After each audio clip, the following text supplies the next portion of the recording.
Terima kasih Tuan Ketua. Bismillahirrahmanirrahim. Assalamualaikum warahmatullahi wabarakatuh. Jadi pada hari ini sebenarnya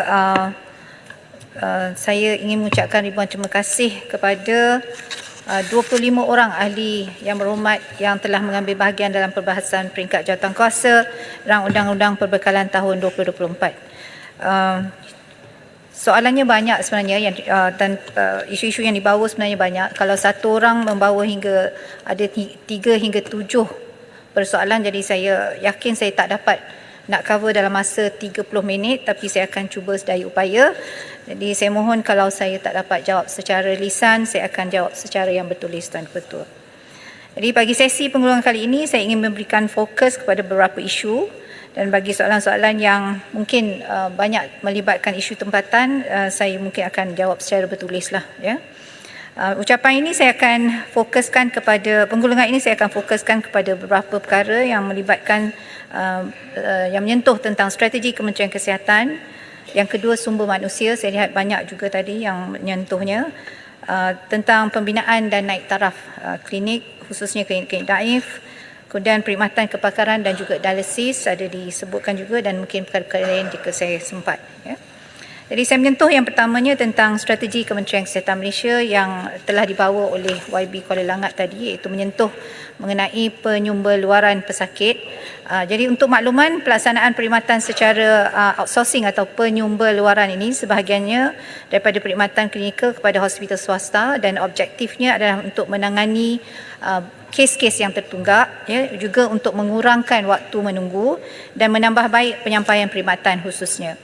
Penyumber luaran ini telah dikenal pasti sebagai salah satu bentuk kerjasama antara awam dan swasta, dan proses pelaksanaan penyumber luaran akan mematuhi khususnya tentunya tata cara keuangan yang sedia ada dan juga berdasarkan kepada peruntukan yang kita terima. Jadi insya-Allah pada tahun hadapan diperuntukkan 200 juta kepada Kementerian Kesihatan Malaysia. Inisiatif penyumber luaran ini kita dapat laksanakan sama ada secara lengkap ataupun mungkin juga secara hybrid, dan inisiatif ini yang dilaksanakan secara lengkap adalah apabila keseluruhan inisiatif tersebut disemberluarkan kepada hospital swasta, manakala inisiatif yang dilaksanakan secara hybrid adalah apabila hanya sebahagian sahaja daripada inisiatif tersebut disemberluarkan, manakala sebahagian lagi menggunakan sumber dalaman daripada Kementerian Kesihatan Malaysia. Selain daripada itu, terdapat juga kerjasama yang kita laksanakan secara CSR ataupun tanggungjawab sosial dan oleh agensi-agensi selain daripada Kementerian Kesihatan Malaysia. Merujuk kepada kesiapsiagaan perubatan kecemasan juga yang dibawa oleh Kuala Langat mengenai kelengkapan perubatan yang tidak berfungsi dengan baik dan kesiapsiagaan Kementerian mengenai hal ini. Ada juga beberapa yang berhormat tadi yang membawa juga tentang isu peralatan tadi. Daripada masa ini kita sedang melaksanakan inventory peralatan perubatan bencana yang telah dibangunkan. Masih terdapat keperluan untuk menambah baik peralatan yang sedia ada, yang telah usang khususnya, seperti kemah-kemah bencana yang telah uzur, dan bagi memenuhi keperluan tersebut beberapa langkah yang kita lakukan untuk jangka masa pendek dan panjang dilakukan, termasuklah kita memperkukuhkan kolaborasi antara agensi-agensi utama seperti NADMA, ya, JBPM, APM dan ATM dan sebagainya, termasuk melaksanakan perkongsian kepakaran dan aset yang boleh diatur gerak semasa bencana. Kedua, mengatur gerakkan aset mengikut konsep hospital cluster, di mana aset-aset di sesebuah kluster itu digunakan secara bersama di bawah kluster tersebut. Dan ketiganya, permohonan peruntukan aset-aset juga secara berpusat. Kemudian bagi perkhidmatan ambulans, tender perolehan berpusat sedang berjalan dan 590 buah ambulans akan mula diterima pada tahun hadapan, insya-Allah pada suku kedua. Dan sebenarnya walaupun demikian, kita masih ada kekurangan sebanyak lebih daripada 1,000 ambulans seluruh negara, dan kerajaan sedang melihat kaedah-kaedah lain yang boleh kita teliti dan muktamadkan berdasarkan kepada konsep value for money kepada kerajaan. Dan konsep yang sedang kita kaji dan teliti ini mungkin melibatkan sewaan ambulans ataupun Grab ambulans juga sedang kita kaji.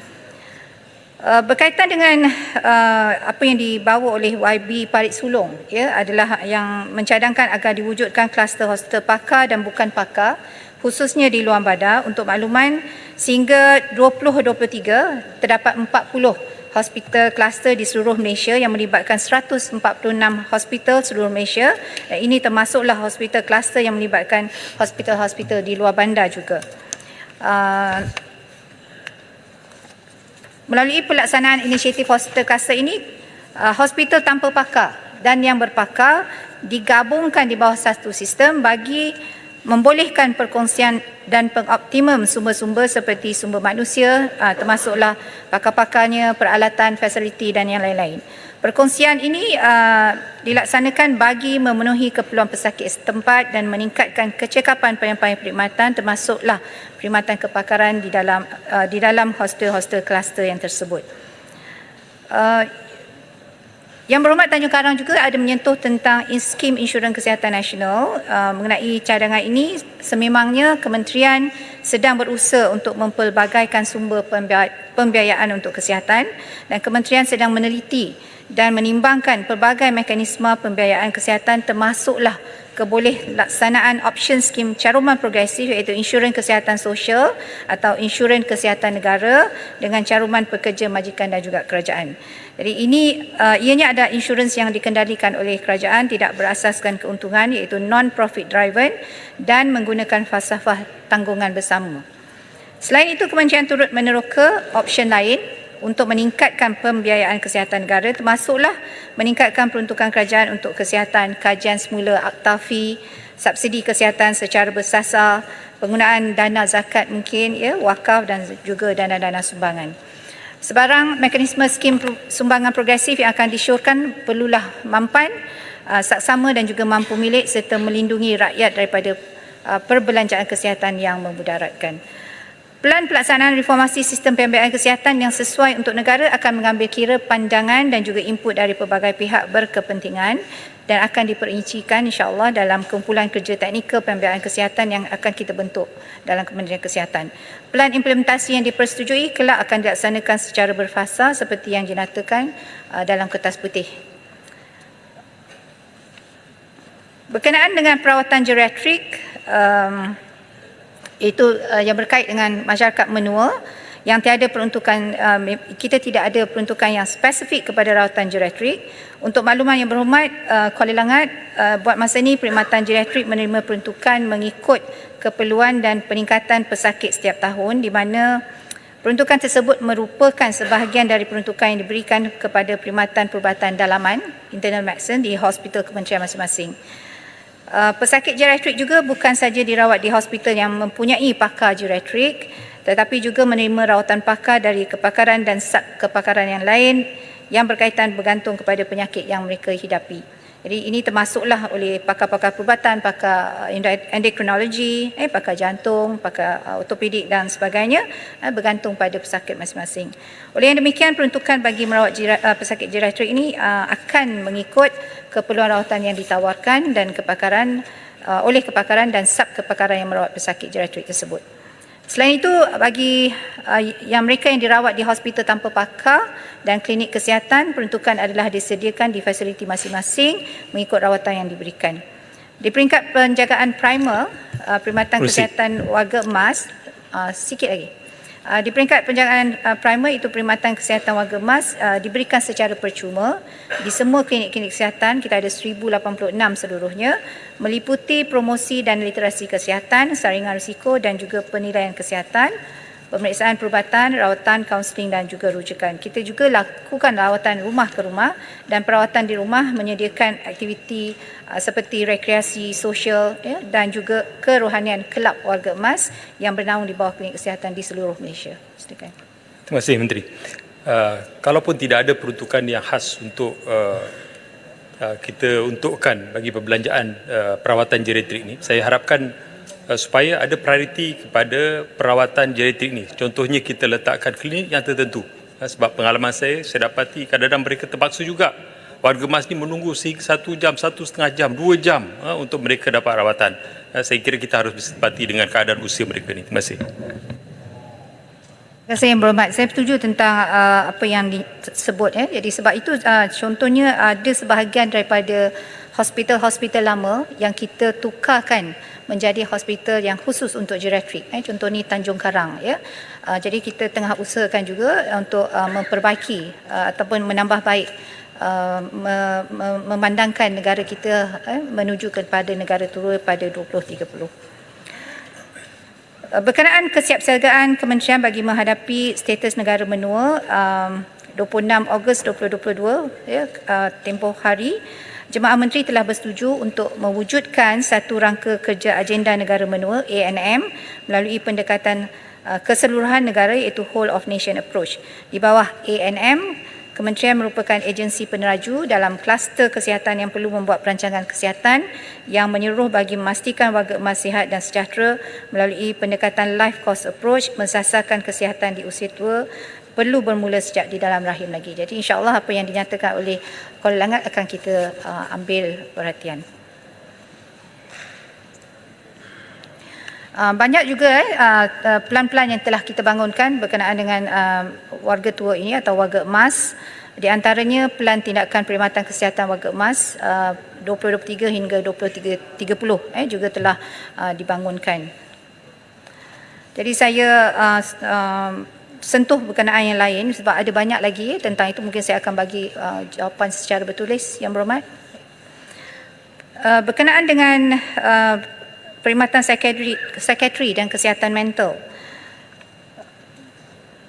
YB juga turut menyentuh berkenaan dengan perkhidmatan ini. Jadi kementerian sebenarnya sangat komited untuk memberikan perkhidmatan kesihatan mental yang terbaik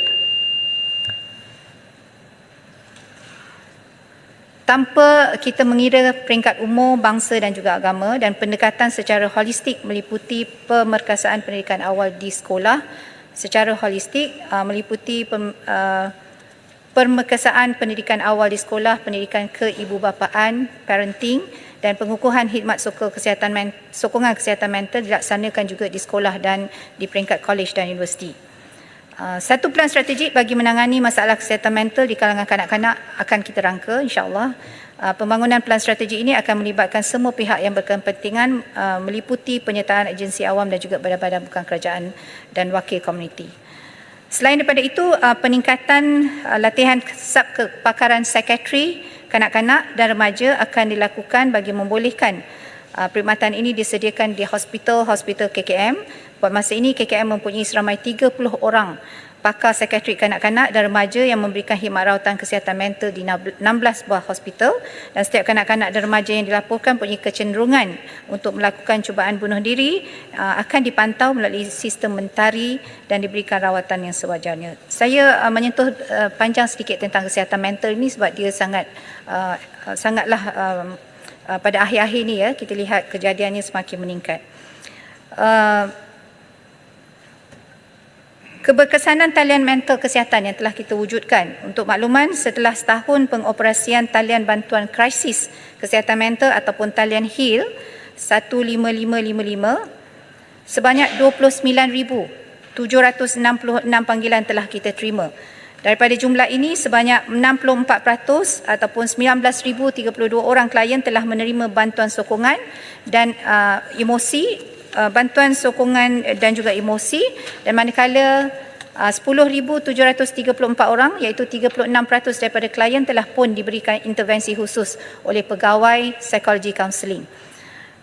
Untuk makluman Yang Berhormat semua, jumlah klien yang telah diberikan intervensi khusus sebanyak 235 kes adalah berkaitan dengan tingkah laku bunuh diri dan meliputi idea bunuh diri dan juga cubaan bunuh diri. Kes-kes yang serius dan memerlukan khidmat sokongan telah pun berjaya kita rujuk di hospital bagi membolehkan mereka mendapatkan rawatan, dan kesemua kes yang dirujuk dan di-discharge masih dipantau untuk memastikan mereka mematuhi jadual pengambilan ubat-ubatan dan juga temu janji, hadir temu janji yang telah ditetapkan. Saya menyentuh pula tentang isu sumber manusia. YB Tanjung Karang memohon untuk penjelasan tentang emolumen sebanyak 1.5 bilion di bawah dasar baru.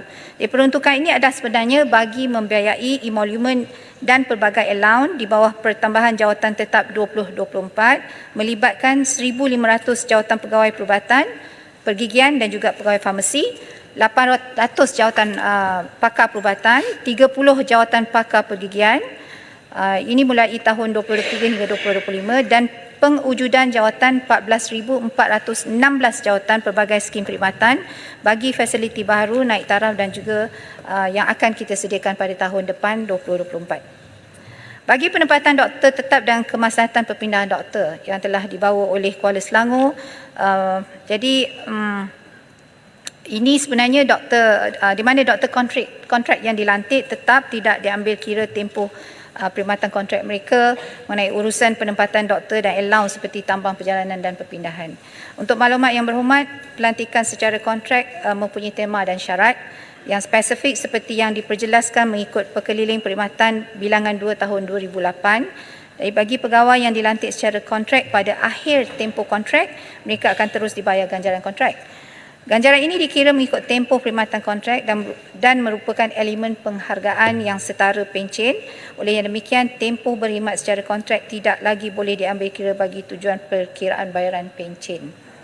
Pengujudan jawatan di sesuatu fasiliti adalah berdasarkan norma perjawatan.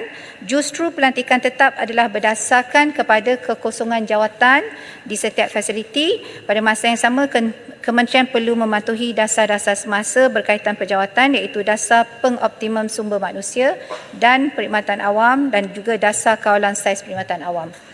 Kementerian prihatin dengan keperluan perjawatan di setiap fasiliti kesihatan dan sentiasa berusaha insya-Allah menambah baik prosedur penempatan pegawai. Justru kerajaan telah memberikan keutamaan kepada sektor kesihatan dalam pemberian jawatan pelbagai skim perkhidmatan di kementerian bagi fasiliti baru dan naik taraf, dan kementerian telah menerima peningkatan perjawatan dan bilangan anggota yang turut disokong oleh lantikan kontrak pelbagai skim di kementerian. Kementerian Kesihatan juga sentiasa meneliti keperluan perjawatan di semua fasiliti kesihatan dari masa ke semasa bagi memastikan penyampaian perkhidmatan yang berkesan, dan buat masa ini penentuan bilangan anggota Kementerian Kesihatan yang ditempatkan di setiap fasiliti kesihatan adalah berdasarkan norma, outfit dan perjawatan yang diluluskan mengikut keperluan setiap fasiliti kesihatan. Penelitian terhadap norma dan outfit perjawatan ini akan dibuat dari semasa ke semasa berdasarkan pula kedatangan harian pesakit, peratus kadar penggunaan katil hospital atau bed occupancy rate, perluasan capaian penggunaan ICT, keupayaan penyelumberluaran perkhidmatan dan juga perkongsian sumber di bawah konsep hospital cluster. Kementerian juga sentiasa memastikan urusan pengisian doktor di fasiliti kesihatan diberi keutamaan bagi memastikan kesinambungan perkhidmatan. Justru doktor kontrak lantikan baru ditempatkan bagi penggantian doktor kontrak yang dilantik tetap. Jadi berhubung boleh sikit yang berhormat saya on urusan perpindahan sikit. Jadi berhubung tambang perjalanan lapor diri dan allowance pertukaran atau perpindahan pula berdasarkan ketetapan semasa oleh agensi pusat, pegawai kontrak yang dilantik ke jawatan tetap tidak layak tuntutan bertukar pindah memandangkan tempoh perkhidmatan pegawai adalah terputus daripada kontrak tetap. Sebenarnya tentang hal ini saya masih lagi pertimbangkan.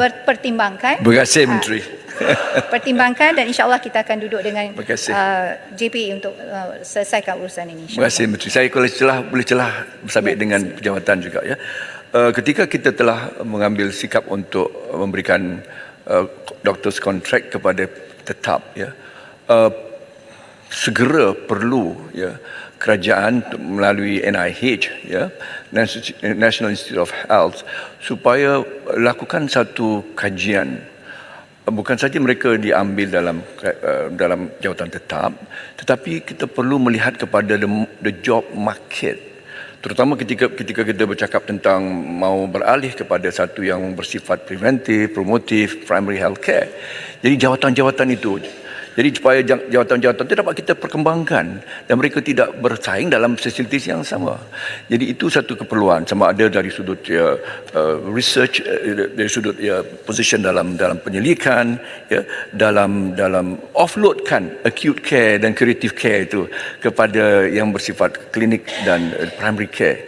Jadi di situ perlu satu planning dan satu kajian yang lebih menyeluruh ya, supaya bila kita jadikan mereka permanent staff ataupun permanent doctors, kita dapat perkembangkan job creation dalam skema perkhidmatan dalam kesihatan. Terima kasih. Yang Mak Menteri. Terima kasih Yang Berhormat. Boleh celah 2 ayat tema yang sama. Tema sama, okey. Ya. Ia juga berkenaan dengan penjawatan. Kami dengar dan dapat surat-surat aduan atau rayuan berkenaan dengan calon-calon atau orang yang dah habis PhD dalam clinical research yang tidak dapat penambahan allowance atau penambahan gaji sebagai seorang yang pegang PhD sebab kononnya dalam KKM tidak diiktirafkan mereka sebagai speciality dengan clinical research PhD. Sudah tentu adalah isu tentang penjawatan. Tambahan lagi ada yang dipotong gajinya sebab ada allowance yang sebelum ini tidak dituntut. Jadi saya mohon sedikit pencerahan sama ada dasar ini akan diteruskan atau memang ada kemaskini yang belum diumumkan. Terima kasih Yang Berhormat Kuala Selangor dan juga Ipoh Timur.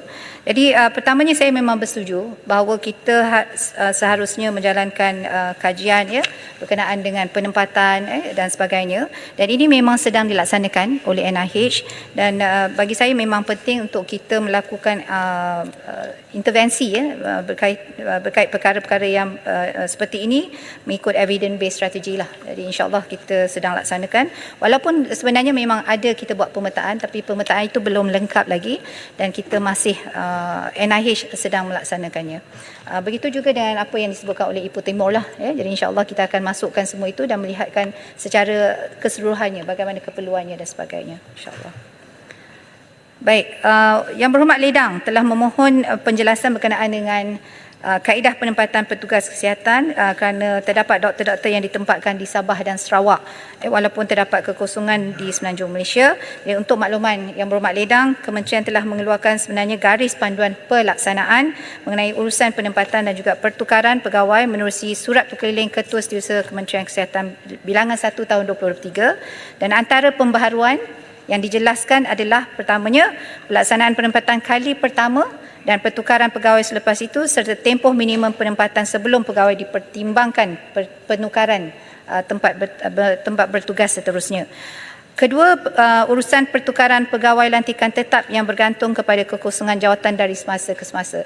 Sebab itu pada exercise yang lepas, pada Julai tempoh hari, banyak kekosongan penempatan tetap itu ada di Sabah dan Sarawak. Sebab itu kebanyakan mereka yang pada ketika itu kita hantarkan ke Sabah dan Sarawak, tetapi kita lakukan dengan secara seimbang. Walaupun ada kekosongan di Semenanjung ini, tapi kita seimbangkan supaya perkhidmatan itu tidak terganggu ataupun terkesan akibat daripada exercise untuk kita meletakkan mereka-mereka yang baru dimasukkan ke penempatan tetap di Sabah dan Sarawak.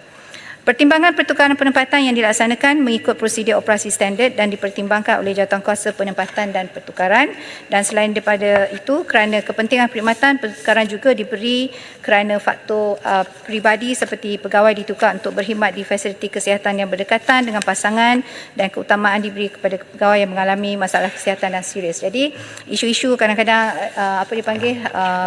lara kan, doktor lara dan sebagainya juga diberikan keutamaan, tapi kadang-kadang tidak dapat kita lakukan dalam masa yang cepat untuk semualah, tetapi itu menjadi di antara perkara yang kita beri keutamaan jika mereka ada masalah untuk berpindah. Kementerian dari semasa ke semasa juga melaksanakan urusan pelantikan kontrak berdasarkan kekosongan jawatan tetap dan kelulusan perjawatan bagi tempoh 2019 hingga 2022 seramai 4,333 pegawai perubatan, 1,457 pegawai pergigian dan 1,688 pegawai farmasi lantikan kontrak telah pun dilantik tetap. Bagi tahun 2023, KKM telah menawarkan pelantikan secara tetap kepada 4,263 pegawai perubatan kontrak yang layak dan memenuhi syarat pelantikan tetap. Tarikh kuat kuasa pelantikan adalah tempoh 31 Julai 2023 yang lepas. Berdasarkan rekod Kementerian Kesihatan hingga September 2023, 3,837 pegawai perubatan yang melengkapkan setuju terima pelantikan dan membuat pilihan penempatan. Daripada jumlah tersebut, 3,836 telah melapor diri bertugas. Jadi sebenarnya masalah itu kadang-kadang hanya dibesar-besarkan. Tapi kalau kita tengok kepada data, sebenarnya tak adalah begitu serius keadaan itu.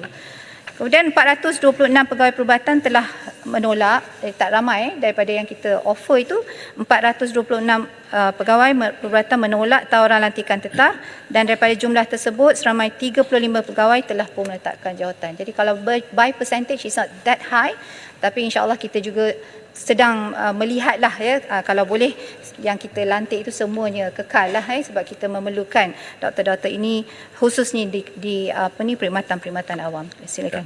Terima kasih Yang Berhormat Menteri.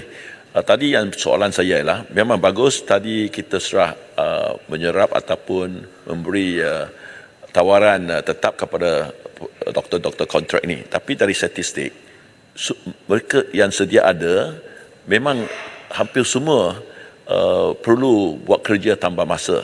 Kenapa kerajaan tidak lagi mengambil lebih banyak lagi untuk memastikan pegawai-pegawai perubatan ini tidak hidup dalam keadaan tertekan. Memang kalau kita hidup dalam keadaan tertekan, mereka tidak akan menjadi doktor yang terbaik. Jadi soalan saya ialah, can we get more beyond what has been offered? And secondly, ramai doktor yang bagi tahu kalau boleh kerajaan bagi flexi hour, mereka dapat pendapatan kurang sedikit, kita tambahkan jumlah pegawai perubatan. Thank you. Yang Berhormat, yang sebenarnya statistik yang saya sebut tadi adalah penempatan tetap. Tapi jangan lupa kita ada lagi doktor-doktor kontrak yang bersama kita. Saya faham isu berkenaan dengan burnout itu memang menjadi satu perkara yang menjadi apa orang kata ialah bualan dan juga perhatian ramai doktor-doktor dan juga orang-orang awam termasuk ahli-ahli parlimen semua. Tetapi kita tengah berusaha untuk melihat apakah cara yang terbaik untuk kita laksanakan dan ada juga di antaranya mungkin it's not flexi hours but kita mungkin buat secara dipanggil macam 8 jam setiap 8 jam macam itulah so kita tengah meneliti itu semua dan insya-Allah kalau sebab perkhidmatan di hospital dan fasiliti kesihatan ni dia berbeza sedikit sebab kita ada dua, satu di hospital dan satu lagi di kesihatan awam kalau kesihatan awam tu biasa sehingga pukul 5 cuma ada yang di antara kesihatan klinik kesihatan tu kita laksanakan extended hours tetapi di hospital dia 24 jam kita tak boleh tak beroperasi. Jadi kalau flexi hours tu dia mungkin akan memberikan kesan but we will explore on that insya-Allah dengan izin. Ya, Sibu sini. Mengenai saya diberitahu bahawa saya tak tahu sama ada yang benar atau tidak. Jadi saya meminta penjelasan dari kementerian. Sekarang di Sibu kekosongan untuk internship masih banyak kekosongan. Mekanisme sekarang ialah mereka nak fill out the kekosongan di Kuching Hospital dulu, baru mereka akan diisikan di Sibu Hospital. Jadi adakah ini benar?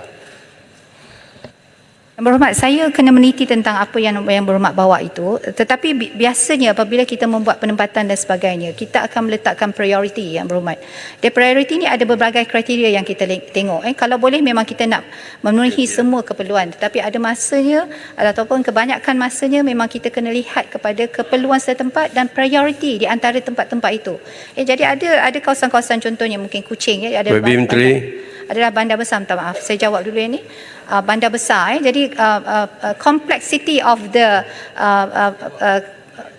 masalah kesihatan di situ adalah berbeza jadi mungkin kita kena letak di situ dahulu berbanding dengan Sibu contohnya jadi inilah di antara perkara-perkara yang kita akan ambil kira Yang Berhormat dalam kita meletakkan pegawai-pegawai kita. Terima kasih. Masalah sekarang ialah Sibu kekurangan intern untuk membantu. Saya faham. Ya, saya faham. Saya ambil perhatian. Saya tinggal 1 minit. Okey, tapi YB layanlah kami dulu yang berbahas. Cepat. YB cepat. Menteri Sibu tak apa Sibu tak cakap Yang Berhormat. Cepat. Tak sempat. Tinggal 5. Saya nak minta sikit apa yang saya cakap daripada minta pengurusi tambah lagi 10 minit pada menteri boleh bagi peluang pada tentang menteri kos hospital antara hospital swasta tadi. Saya nak minta sikit apa pandangan kementerian tentang tu untuk merendahkan ataupun ada garis panduan. Walaupun Sibu tak berbahas dilayan, saya minta Kulim juga dilayan. Terima kasih Yang Berhormat. Saya faham tentang itu. Saya ingin tanya tentang MHCT Gini. Okay. Menteri nak berapa minit lagi? Sebenarnya kalau jawapan saya panjang lagi yang dipertua, tetapi tak apa, saya ambil yang, No, I know. lainnya I'm saya asking akan- you how many minutes you want. Fa- 10 minit boleh? 10 minit je lah. 10 Okay, minit? 10 minutes lah, 10 minutes. Okey, 10 minit. Baik, 10 minit. Kita tanya cara elok-elok lah. Ya. Yang tanya jangan ulang ayat yang sama. Tanya terus. Tahu. Jadi kita. YB, Sekarang kulit Tuan bandar Speaker, baru. Tuan Sekarang Speaker. kulit Ya. bandar baru. Menteri dah dengar, duduk yang lain dulu. Saya pernah bertanya soalan baru tapi Tuan Speaker menegur saya. Ya, Tapi sekarang- hari ini Sibu mengeluarkan satu benda yang Tak baru. payah Tuan masuk Speaker. sibuk lah. Okey. Terus tanya menteri, lepas tu menteri jawab. Kalau nak rawit semua, ada 200 orang nak rawit esok, letih kita. Duduk. Silakan. Sila menteri. Ya, Tan Sri. Sekarang? Belum. Tan Sri betul. Tadi saya bagi tanya. Sekejap, saya Kulim jawab. anak baru ada nak jawab soalan? Saya jawab dulu yang tadi. Ya, kulim dulu. Jawab kulim dulu. Ya. Jawab kuliah Saya lain kuliah duduk dulu ya. Baik, tentang harga antara perkhidmatan hospital swasta dengan hospital awam ni memanglah kita tahu memang berbeza ya. Saya boleh sebut maksudnya hospital kita ni bayar RM1 je, RM1 saja. Tetapi mendapat perawatan yang terbaik berbanding dengan hospital swasta Jadi apa pun memang kita juga sebenarnya saya tak naklah guna perkataan mengkaji nanti ada pula yang ni. Tetapi kita sedang melihat yang ini. Perbezaan harga ni kadang-kadang kita kena lihat secara meluas lah secara meluas sebab hospital swasta ni dia banyak dia juga bergantung kepada penempatan berbanding kalau kita letak hospital swasta contohnya di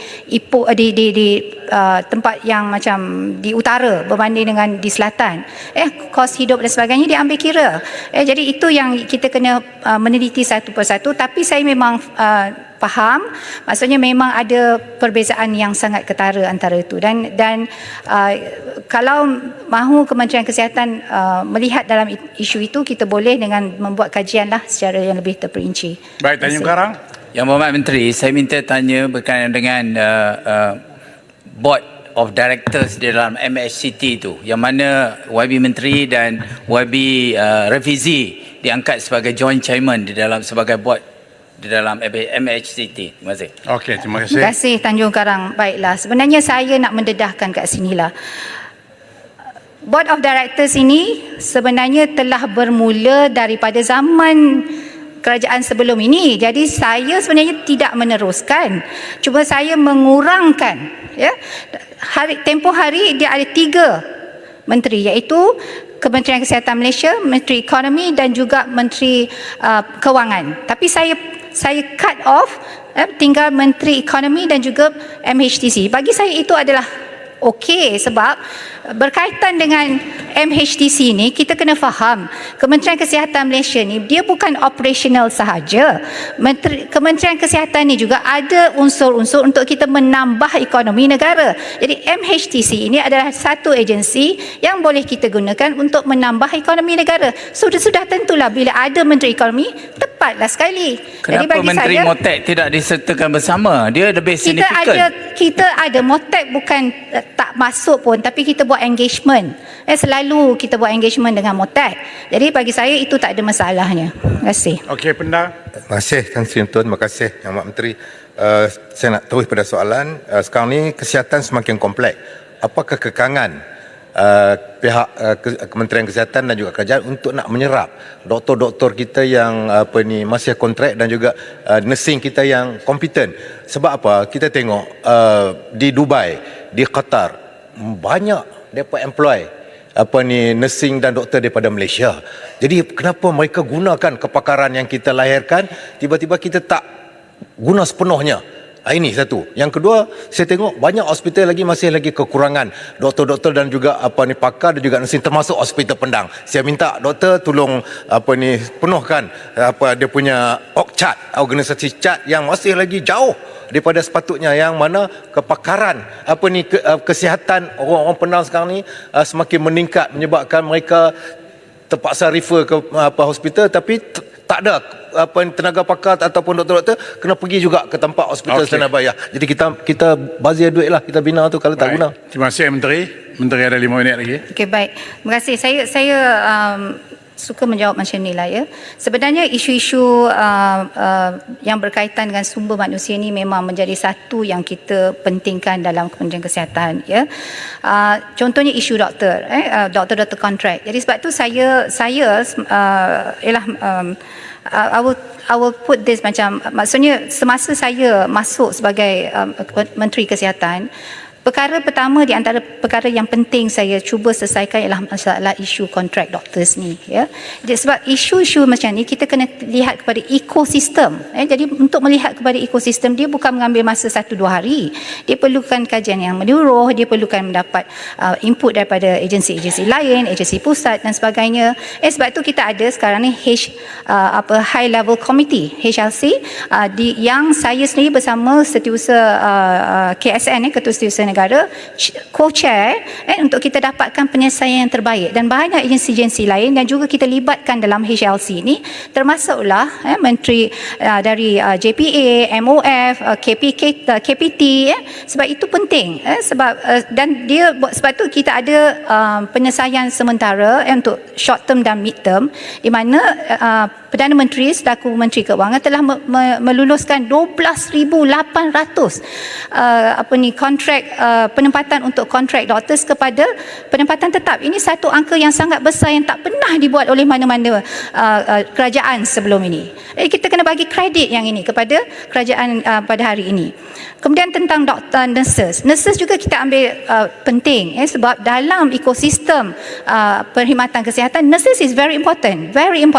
Kalau nak saya bagi tahu pada semua yang berhormat, sebenarnya hampir kesemua mereka yang keluar daripada Institut Latihan Kejururawatan ILKKM Malaysia ini, hampir semua kita serap ke dalam perkhidmatan tetap di semua fasiliti kesihatan kita. Untuk akhir tahun ini insya-Allah tinggal 200 lebih, semuanya akan kita serap ke dalam perkhidmatan kesihatan, fasiliti kesihatan kita. Dan untuk pengetahuan juga saya nak bagi tahu yang ini. Sebenarnya memang saya dah sebut sebelum ni dalam Dewan Mulia ni, tapi saya sebut sekali lagi. Dalam kita melatih jururawat ini, dia perlukan kelayakan yang tertentu. Dan kelayakan ini menyebabkan ada sebahagian mereka yang berminat untuk masuk ke latihan kejururawatan tidak dapat kita terima. Jadi saya minta supaya tim di Kementerian Kesihatan, khususnya di lembaga jururawat, untuk melihat perkara yang ini, iaitu mengurangkan kelayakan dan membenarkan mereka yang kurang layak untuk bersama dalam kursus ataupun latihan kejururawatan ini, dan memberi tempoh yang sedikit lebih. Contohnya mereka kena diploma 3 tahun dan we give another 6 months lebih masa untuk mereka itu dilayakkan masuk ke dalam diploma, latihan diploma untuk kita menambahkan lagi jumlah jururawat kita. Ini adalah satu inisiatif baru yang saya rasa juga perlu diberikan pujian tentang apa yang kita buat dalam kerajaan baru ini, sebab kita cuba menyelesaikan. Kita tidak hanya bercakap tentang masalah, tapi selesaikan masalah. Jadi untuk selesaikan masalah, dia perlukan banyak kepada dan tadi kajian dan sebagainya. Jadi kita bukan petik sana petik sini, ini jawapannya. Tak boleh. Kita kena kaji satu persatu di manakah sebenarnya sumber masalah, dan di situlah kita cuba selesaikan. Saya Aitam. Tan Sri Pengurusi, terima kasih Menteri kerana menjawab dengan baik. Cuma tinggal 1 minit lebih. Walaupun saya tak berbahas, dalam tempoh 4 minit 4 saat yang dibahaskan oleh YB Kampa tadi menyebut nama saya 8 kali.